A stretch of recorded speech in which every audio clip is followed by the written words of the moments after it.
হে মহান রব্বুল আলামিন, যে দুনিয়াতে মানুষ কোনো কিছু গিফট করেও পরবর্তীতে সেটা তুল্য আকারে দেয়, খোঁটা আকারে দেয়, আর সেই দুনিয়াতে আল্লাহ তুমি এত কিছু আমাদের দিয়েছো, এত কিছু না চাইতেই বা চেয়েও পেয়ে গেছি, এত কিছু যা হয়তো কল্পনাতেও ছিল না।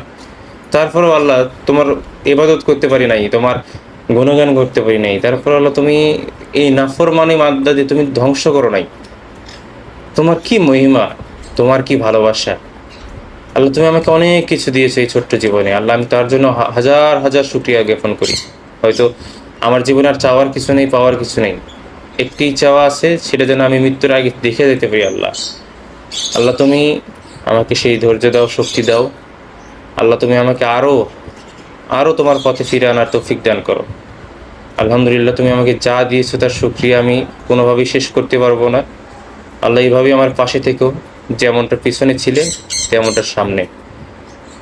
আল্লাহ আমি আবারও শুকরিয়া জ্ঞাপন করছি, তোমার মহিমার প্রশংসার শেষ নেই। আলহামদুলিল্লাহ।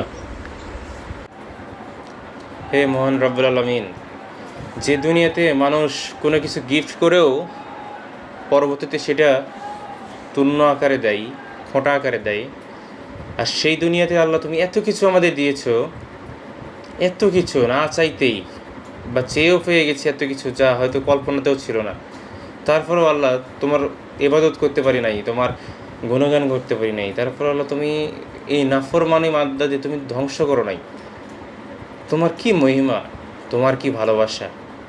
আল্লাহ তুমি আমাকে অনেক কিছু দিয়েছো এই ছোট্ট জীবনে। আল্লাহ আমি তার জন্য হাজার হাজার শুকরিয়া জ্ঞাপন করি। হয়তো আমার জীবনে আর চাওয়ার কিছু নেই, পাওয়ার কিছু নেই, একটি চাওয়া আছে, সেটা যেন আমি মৃত্যুর আগে দেখে যেতে পারি। আল্লাহ আল্লাহ তুমি আমাকে সেই ধৈর্য দাও, শক্তি দাও। আল্লাহ তুমি আমাকে আরও তোমার পথে ফিরে আনার তৌফিক দান করো। আলহামদুলিল্লাহ, তুমি আমাকে যা দিয়েছো তার শুকরিয়া আমি কোনোভাবেই শেষ করতে পারবো না। আল্লাহ এইভাবেই আমার পাশে থেকো, যেমনটা পিছনে ছিলে তেমনটার সামনে। আল্লাহ আমি আবারও শুকরিয়া জ্ঞাপন করছি, তোমার মহিমার প্রশংসার শেষ নেই। আলহামদুলিল্লাহ।